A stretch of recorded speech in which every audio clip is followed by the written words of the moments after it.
O mercado do trigo, nesse momento, vive dois cenários diferentes. Aqui no mercado interno, os preços estão encontrando certa sustentação, enquanto lá fora o mercado está um pouco desorganizado, sem direção, com tantas notícias que o impactam diretamente, chegando de forma bastante intensa nos últimos dias. Quem nos ajuda com essa análise é Elcio Bento, analista das safras e mercado, nos fazendo companhia nessa tarde de quarta-feira. Elcio, boa tarde, meu amigo, seja bem-vindo. É um prazer ter você conosco mais uma vez. Boa tarde, Carla. Boa tarde a todos. Prazer é sempre da gente aqui da Safras poder compartilhar um pouco do que a gente está vendo de mercado aí com toda a sua audiência. Obrigada, Elcio.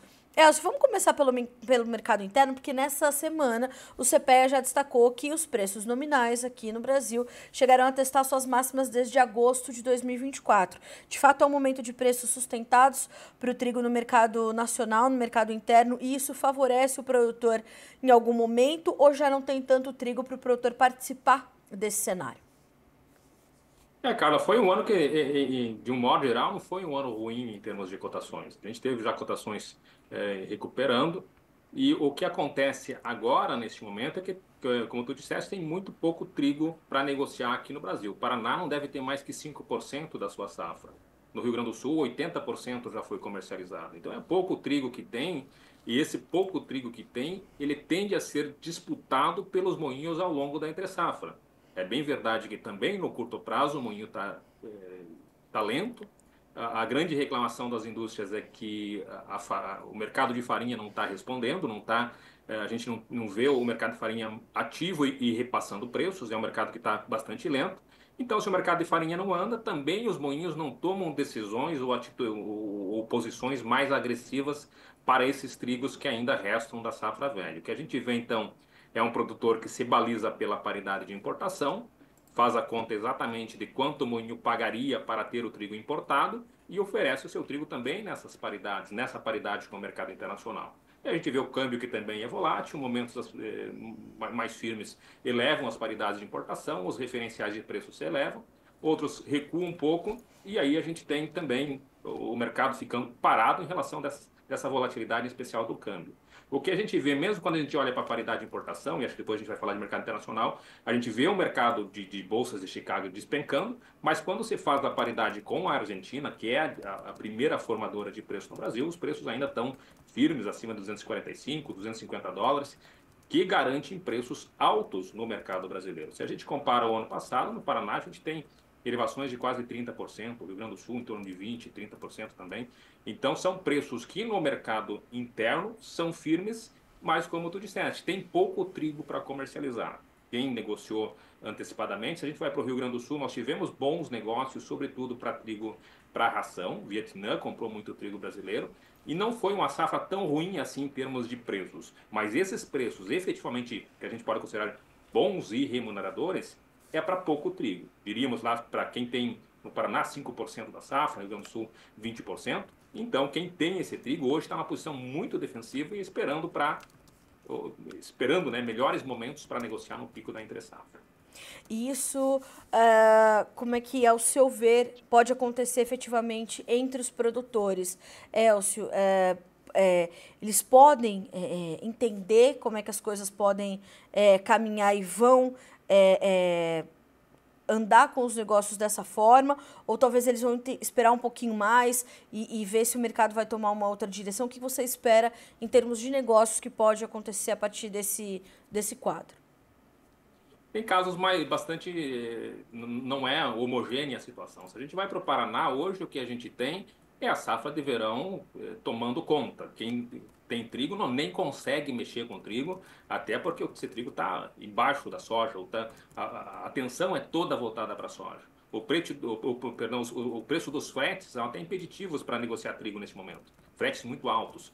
Então, o que a gente vê é um produtor, o comércio como um todo, a comercialização como um todo muito parado, mas o produtor não teria mesmo interesse em negociar os preços que estão sendo negociados, de modo geral, e também tem essa impossibilidade. Está muito focado na soja, né? Então não tem nem como mexer com o trigo, ficou em segundo plano.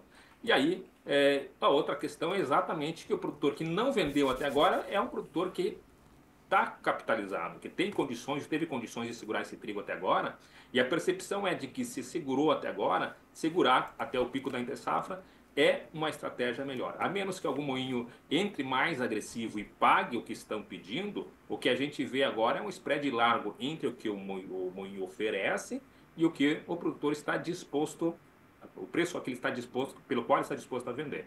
Então, por isso que o mercado está muito lento. De um modo geral, o mercado extremamente lento, mesmo para negócios de futuro, a gente já tem indicações, mas de um modo geral, os preços que estão sendo oferecidos não têm atraído o produtor, que segue ainda muito na defensiva, sabe que tem um bom espaço até o início da próxima safra para segurar esse trigo e esperar momentos mais atrativos. Então, por isso, basicamente, que a gente vê uma comercialização muito lenta e muito em função dessa retração do produtor. A percepção que a gente tem de um cenário de agora, em que moinho e produtor estão mais distantes um do outro, a pedida do produtor se distancia do que o moinho quer oferecer, a tendência é que quando retornarem ao mercado, quando os moinhos retornarem para se abastecer, essa queda de braço pela formação de preços leve os preços mais ao lado do que o produtor está pedindo do que a oferta que a gente tem de moinhos neste momento. Essa é a tendência para a gente, em termos de preço, quando a gente tiver esse retorno da comercialização.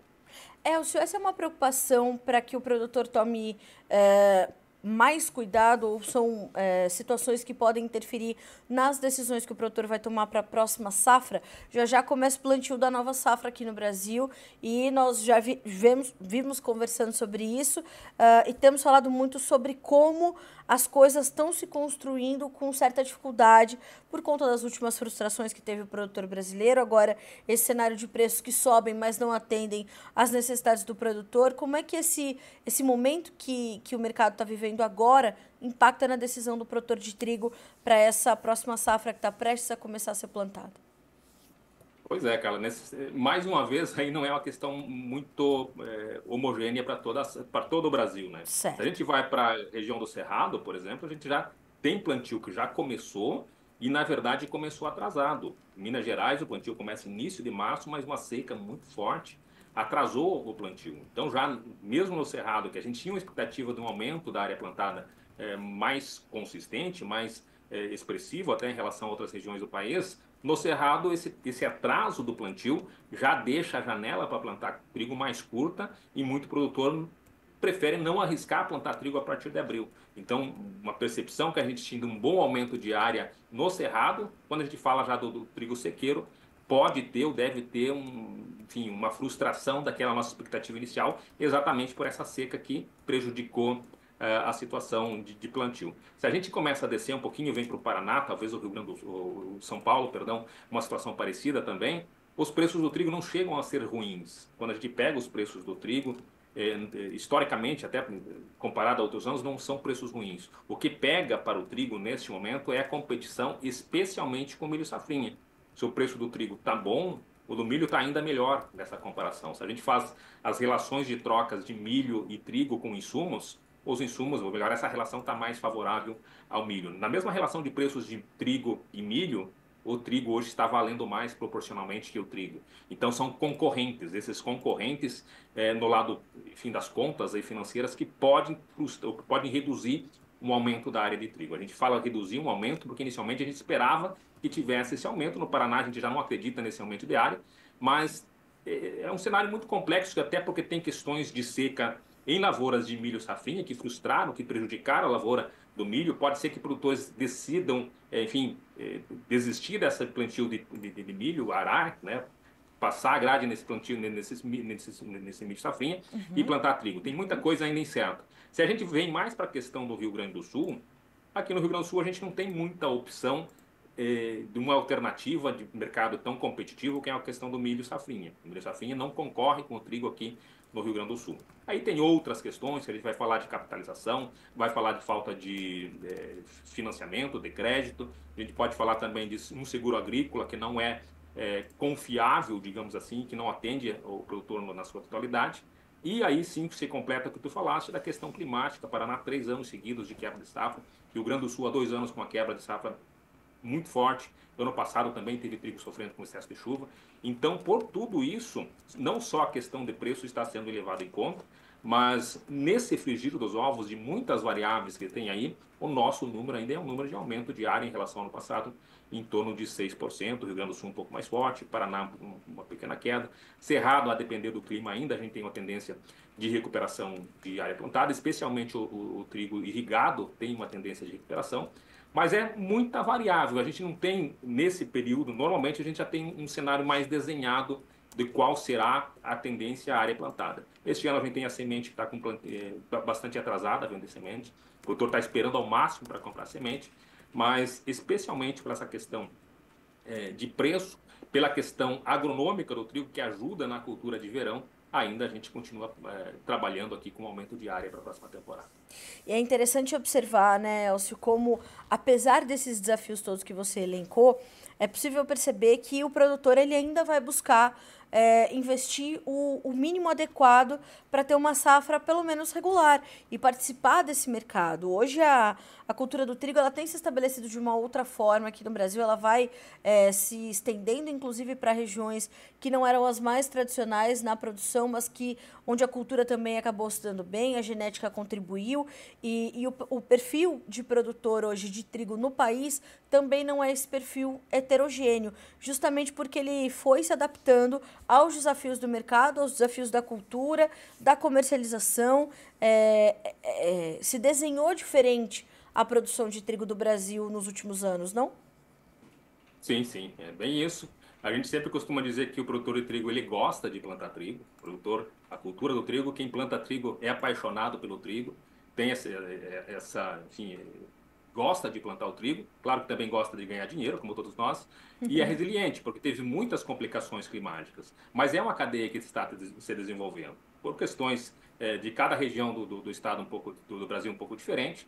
No Rio Grande do Sul a gente vê um estado que abriu o mercado internacional, é o exportador de trigo, o Rio Grande do Sul é um exportador de trigo, isso mudou totalmente a questão de liquidez no mercado, o Rio Grande do Sul se tornou efetivamente o maior produtor de trigo no Brasil, superando o Paraná, exatamente com essa abertura do mercado comercial.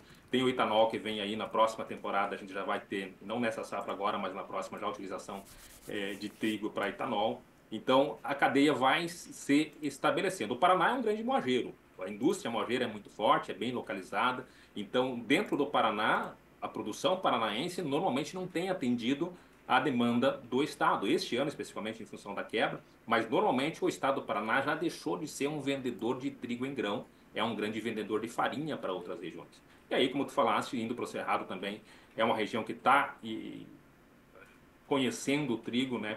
Termos agronômicos é fundamental, porque é um trigo dos melhores qualidade do mundo que a gente tem na região, não sofre tanto com a questão do clima chuvoso, sofreu, claro, no passado com clima quente e seco, a questão climática sempre vai se adaptando, mudando, mas a gente vê uma cadeia de trigo, sim, com uma tendência, eu vejo a produção de trigo não com tanto otimismo contra algumas... a gente tem, às vezes, otimismo de que o Brasil vai produzir 15, 20, 30 milhões de trigo. Eu acho que no curto prazo a gente tem que ser muito mais moderado nessas estimativas, mas acho que o Brasil sim mudou de um patamar que nós tínhamos, sei lá, 5 anos de uma produção de 6 milhões de toneladas. O nosso nível hoje de produção normal no Brasil, para mim, é uma produção em torno de 10 milhões de toneladas, sem grandes surpresas diárias assim, claro que depende sempre da questão climática. Elcio, como é que também a nossa oferta vai refletindo, ou mais do que a nossa oferta, antes disso a nossa produção e as decisões do produtor brasileiro vão refletindo os acontecimentos no cenário internacional? Porque nessa semana não faltou notícia para o mercado do trigo, principalmente quando o assunto é ali a questão Rússia e Ucrânia. Claro que o Trump está sempre no nosso radar, mas olhando para o mercado de trigo especificamente, o conflito entre Rússia e Ucrânia, dessa vez mediado por Donald Trump, uma tentativa de fazer a Rússia aceitar o cessar-fogo, voltou a trazer ali para a discussão os produtos agrícolas, que o trigo não vai ficar de fora, nem que quisesse muito, né, deixar, que o mercado quisesse deixar de lado, não tinha como, falando de dois players gigantes nesse mercado, tanto Rússia quanto Ucrânia. Como é que está o mercado internacional nesse momento? Sempre digo, Carlos, que aqui no Brasil a gente é só passageiro, né? Um passageiro de um trem argentino. Esse trenzinho argentino anda nos trilhos das bolsas norte-americanas. E essas bolsas norte-americanas dependem desse relevo do mercado mundial. E é exatamente esse relevo do mercado mundial que, desde o início da invasão russa à Ucrânia, tem sido de picos e montanhas aí, fundos, né? Muito volátil. A gente tem alternações, enfim, oscilações muito fortes no mercado. O que eu vejo neste momento, o mercado de Chicago, bolsas norte-americanas, está despencando muito. E aí tem um lado que é fundamental, as notícias são de que a próxima safra vai ser uma safra, em termos globais, maior do que a deste ano. Claro que a questão climática sempre está aí no radar, mas tem a expectativa de uma safra maior. Isso sim é fundamento, e isso sim justifica a gente ter uma percepção, uma sinalização de preços mais baixos. Quando a gente vai para a questão mais do Mar Negro, e o que está valendo agora, que nós teremos uma possibilidade do retorno da navegação dentro do Mar Negro, isso traz, em termos logísticos, certamente uma vantagem aos países que fornecem trigo dessa região, em especial, claro, a Rússia e especialmente a Ucrânia, que não estava conseguindo tirar trigo e escoar trigo por dentro do Mar Negro.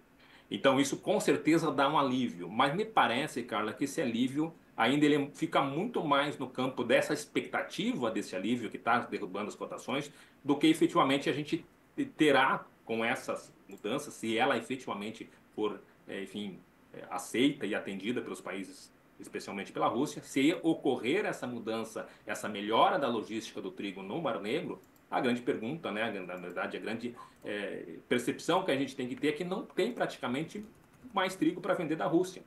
Ucrânia e Rússia já venderam todo o trigo praticamente da safra velha, não tem grandes volumes de trigo para se escoar, então não vai ter uma enxurrada de trigo saindo dessa região neste momento, porque a gente tem uma situação de maior calmaria dentro dessa, enfim, da logística do Mar Negro. O que acontece, o que deve acontecer, até com os seguros pagando menos, né, uma redução do custo do seguro, é que os preços FOB nessas regiões, o preço da Rússia, o preço da Ucrânia, consigam subir no FOB, porque vão atender com um menor custo de logística outras regiões. Mas tem pouco trigo. E outra questão também que a gente tem que ficar atento é a questão do canal de Suez do Mar Vermelho.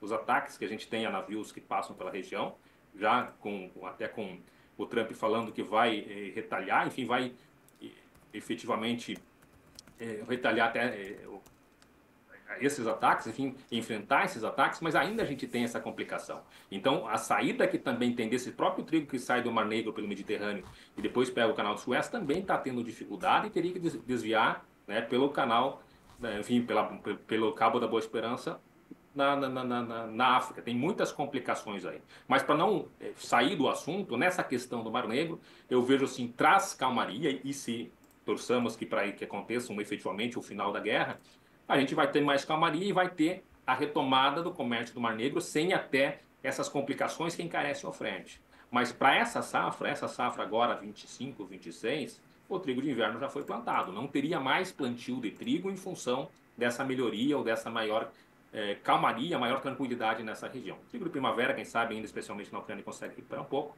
mas não é um volume de trigo que a gente vai ter no curto prazo o suficiente para somente esse aumento de oferta, esperando-se um aumento de oferta, tanto da região, especialmente no Mar Negro, com a situação dessa maior tranquilização, não é trigo suficiente para achatar as cotações. É muito mais pelo campo, não diria especulativo, né, mas os sentimentos de mercado que traz essa maior tranquilidade. Efetivamente é mais isso do que a gente achar que vai ter trigo neste momento chegando da região para achatar as cotações. Agora, Elcio, quando a gente olha para esses preços, a gente está falando de Bolsa de Chicago ali entre 5,40, 5,90. Chegou a testar nos últimos dias até perto de $6 por bushel, superando um pouquinho, volta. Esse é o intervalo em que os preços vão operar na sua análise. É isso que nós devemos entender de mercado internacional, esse intervalo de preços por conta desses fatores todos que você acabou de citar? O mercado vem trazendo um prêmio negativo que me parece que se nós não tivéssemos, por exemplo, a guerra tarifária que a gente está vendo agora, especialmente as sanções que a gente vê a China já colocando tarifas sobre o trigo norte-americano, muito mais até por essa instabilidade que gera toda essa situação política. Então, e claro também a questão do Mar Negro. Então, a gente tem a questão da guerra fiscal, vamos colocar como guerra fiscal, essa seria reviver a guerra fiscal lá de 2018. Então, isso traz incerteza ao mercado, isso coloca um prêmio negativo sobre as cotações. A questão de uma possibilidade, né, uma calmaria melhor dentro do Mar Negro, como a gente falou, também no curto prazo mostra isso. Mas para a gente ter certeza de dizer que a gente está nesse suporte que a gente vê em torno de 5,40, possivelmente em Chicago, para dizer que ele tem força para vir para baixo, isso vai depender de fundamento. Isso dependerá da próxima safra. E é impossível ainda, apesar da gente ter as sinalizações. A gente tem agora, dia 31 de março, agora a nova safra norte-americana. A gente começa a ter já indicações de safra de produção para a próxima temporada. Mas o que vai dizer se a gente vai ter, se o mercado tem força para romper esse suporte, é uma safra cheia. Se a gente tiver complicações da próxima safra, aí eu vejo o mercado recuperando. Na minha percepção, o mercado está muito achatado por fatores extra-mercado, exógenos ao mercado. Se a gente olha só fundamentos, a gente vê estoques mundiais mais baixos, então não tem tanta força assim para nós vermos preços norte-americanos tão baixos conforme a gente tem visto agora. É por essas questões de incerteza, trazido pela questão Trump, e também pela possibilidade do otimismo que existe em relação ao Mar Negro. Junta-se a isso notícias positivas sobre a produção. Dessas três, o que efetivamente tem força para fazer preço é a questão fundamental, a produção maior ou menor na próxima temporada mundial. Diante disso tudo, como é que ficam os compradores, Elcio? A demanda vai se atraindo um pouco mais por esses preços um pouco mais pressionados?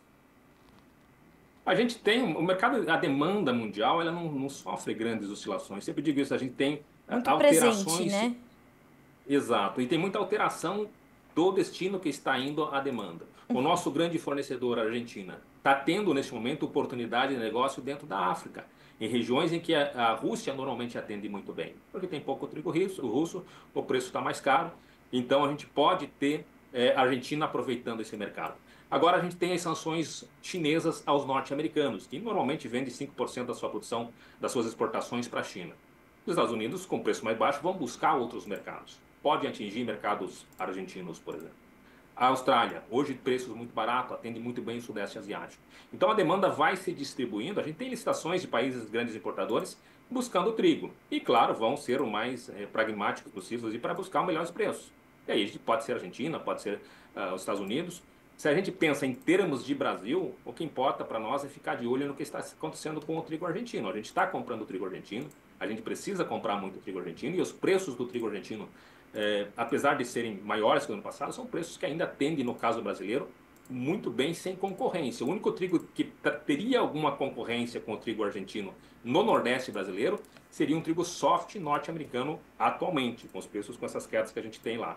Mas é um trigo diferente. O trigo soft não é o trigo que a gente compra aqui no Brasil, normalmente são raras as vezes que a gente compra trigo soft, um trigo mais biscoito. O que a gente busca é trigo hard. E esse trigo hard, no nosso caso aqui ainda, o trigo argentino é o mais barato. Esses 245, 250 dólares que o trigo argentino é vendido no mercado internacional, ainda no caso de abastecimento brasileiro, é o mais competitivo. Os países do hemisfério norte, por enquanto, não tem competição aqui internamente.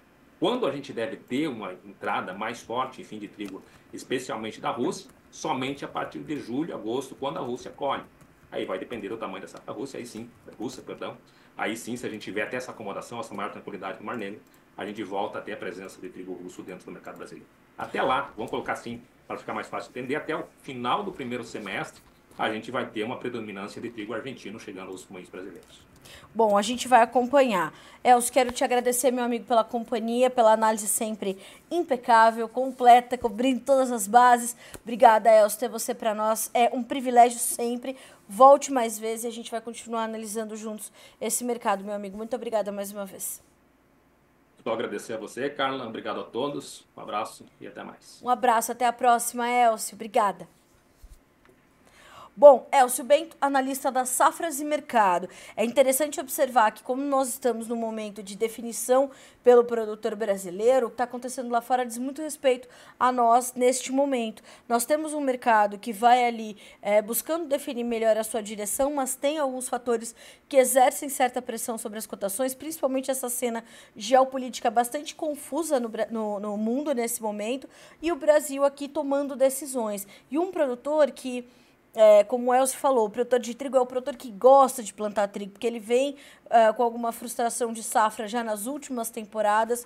Isso é bastante ruim e tem estado caro produzir trigo no Brasil, mas o produtor vai ali entendendo como pode fazer os seus investimentos, ajustar os seus custos e fazer uma nova safra. E como também ressaltou o Elcio, a média daquilo que nós produzimos no ano normal voltou ou se estabeleceu nos 10 milhões de toneladas pelo menos. Nós temos potencial para produzir essas 10 milhões de toneladas. Agora é entender como é que o mercado vai se comportar e saber se as decisões que o produtor vai tomar nessas próximas semanas e mês, né?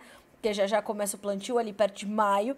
Então nós vamos ver como é que o produtor brasileiro, o setor brasileiro vai se comportar diante disso tudo. Esse é um momento de preços altos para o mercado brasileiro, principalmente por essa escassez de oferta nesse momento. Então, tudo isso vai se construindo e vai gerando ali o cenário onde o produtor vai tomar as suas decisões e a gente vai te atualizando disso tudo aqui no Notícias Agrícolas ao longo da nossa programação. A gente conclui por aqui esse boletim, mas já continue conosco, porque a nossa programação continua na TV Notícias Agrícolas. A gente traz o fechamento do mercado da soja com Enio Fernandes nessa quarta-feira. É um instante só, a gente volta já.